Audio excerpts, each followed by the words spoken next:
Xenolord with 0 base pals.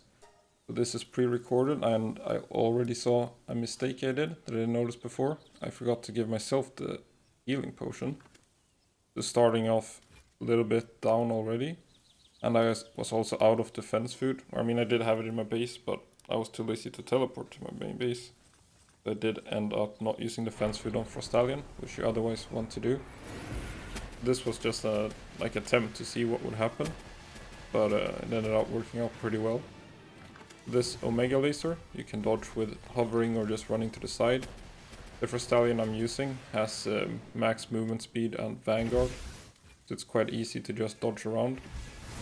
You could maybe add some more attack power to it. I didn't even give it any attack power souls, I think. It's just a pure mount to run around and boost my damage.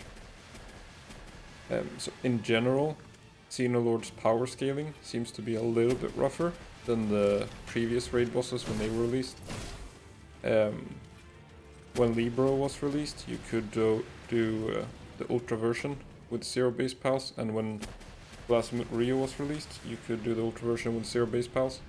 It took a little bit of effort and tinkering with the build and some attempts to get the tactics right, but you could do it eventually. I do not think people will be doing Xenolord Ultra with 0 base pals. At least not with any sort of cheese mechanic or anything like that. And on that note, we have that cosmic meteor that he's using now. So in this fight, I didn't want to trigger it attacking the pal box, at least not intentionally. Sometimes you're just running around dodging and he will do it by himself. But I was trying not to cause him to do it, if I could help it. And here we have the laser again. Try to hover between the beams if you can. Or run to the side of him. But yeah, so that was my little personal rule for this fight. Don't intentionally trigger the cosmic meteor, because it feels a little bit like cheating or cheesing. But at the same time, when you consider this fight, it's such an obvious thing that happens. If you just go a little bit further away, he will go up. It's not a, oh, I did this and this very specific thing and the boss got stuck in a cliff or something. This happens. It feels like a part of the design for the fight, that you're supposed to run away and get him to attack the pal box. That it's almost like the thought behind it was it's a DPS race, right? Can you kill the boss before he kills your pal box? And that made sense to me the first times I fought him. But when you look at the pal box health after a fight, it's he's barely touching it. I think you could let him hit the pal box for 10 minutes and he wouldn't destroy it. I'm not entirely sure what the intent is behind that skill being used. There I'm going up on the ledge to get the Xenovaders to stack up and run around instead of using their teleport skill on me. And is that cheesing? I don't know. But it's a useful tactic. Feels like you're using the terrain strategically. So again, try to go around these. So for the tactic itself, using Frostallion, you can get really good at it. I'm not super used to it right now. Where there's a certain timing, you get into a certain flow where you reload and sprint at the same time. And then just after the boss attacks, you successfully dodge an attack while reloading and sprinting. And then you take the time to shoot, because when you're aiming, aim down sight, the mount goes a lot slower. Like this, you sprint, and then you shoot when he's not attacking. But it's very tempting to always shoot as soon as you reload. But sometimes it's better to unload a volley. There I shouldn't have been shooting, because he was about to attack. Here I should be shooting, and there I should be sprinting. And that's also why it's nice to have multiple of the same weapon. Because then you can reload a weapon. You don't have downtime if you're reloading when he is using an attack. So if he's using an attack, you could always reload another weapon and then shoot when he's doing something like this. So that's why I always carry at least 2 quad launchers. In this fight in particular, doing 0 base pal, I'm never unmounting. I could have left all the grapples at home. I have 2 quads and 2 grapples in this fight. I should have used 4 quad launchers. Because then you can reload all 4 while he's stunned and just unload on all the ads that spawn, clear them out really quickly. And then you can also just spend time reloading when he's using skills you want to dodge. You can just sprint in a circle and reload, and then shoot all the missiles when you have an opening. And then the reason for the build. This is such an old build that I kind of forget to mention why it's good when I'm using it.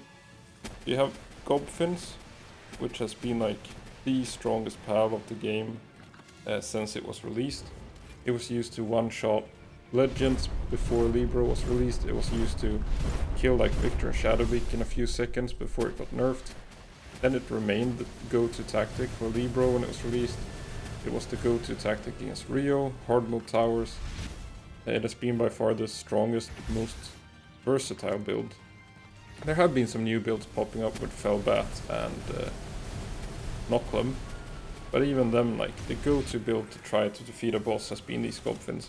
Because they give the player, when they're in the party, they give the player an attack bonus. And then you put Vanguard for another attack bonus on each one of them.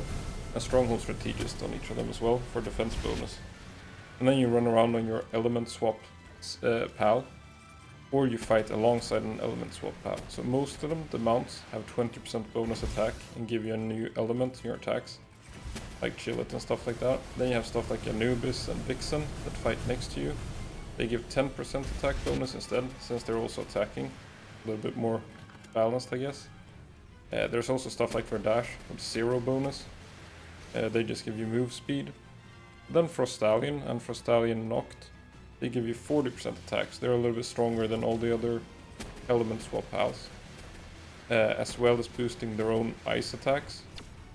So you could do a lot of damage with Frostallion, especially if you build it for attacking at the same time, but I don't really do that. You can see that I've even taken off 2 skills, so I don't accidentally press E and C during the fight.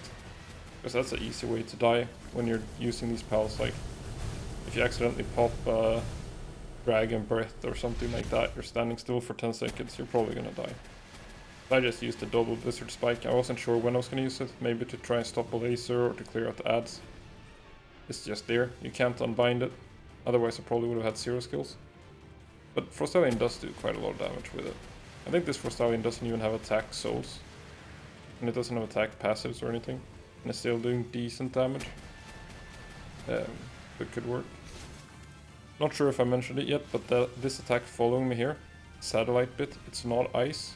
It's a dragon attack, it just looks like ice. When Xenolord spawns those like shards next to him, there's a little click noise, like right there, those shards. The next time he attacks, they shoot out for you, making it very difficult to dodge them.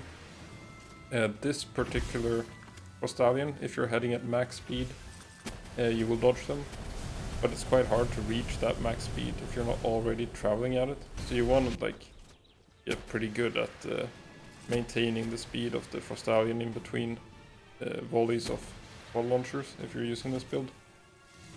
But if you do, so now the shards are gonna fly out while the laser is going. And I probably shouldn't have stopped to shoot because they did hit me there. Frostallion is getting quite low with no defense for either.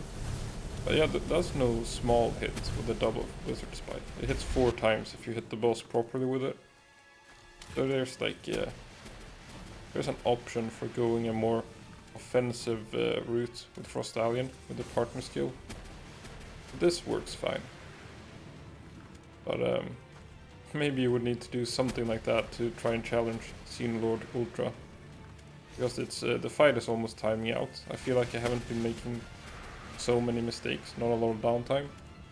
But that's Xenolord regular version with no base pals. So I think I'll show a little bit about the build. I've talked about it a bit. I could show these passives, just gonna put out the fire. Got all the stuff here to build new. Got some repair kits, some stone, wood, aldium and fibers. So here's the Frostallion, Runner, Swift, Legend, Vanguard. I've had this Frostallion since pre-rebro. See no reason to rebreed it for anything. Then there's the 2 quads. Note the ammo count at the end of the fight. I think I was down to my last missile when I downed the boss. The Ring of Dragon Resistance is very useful as well.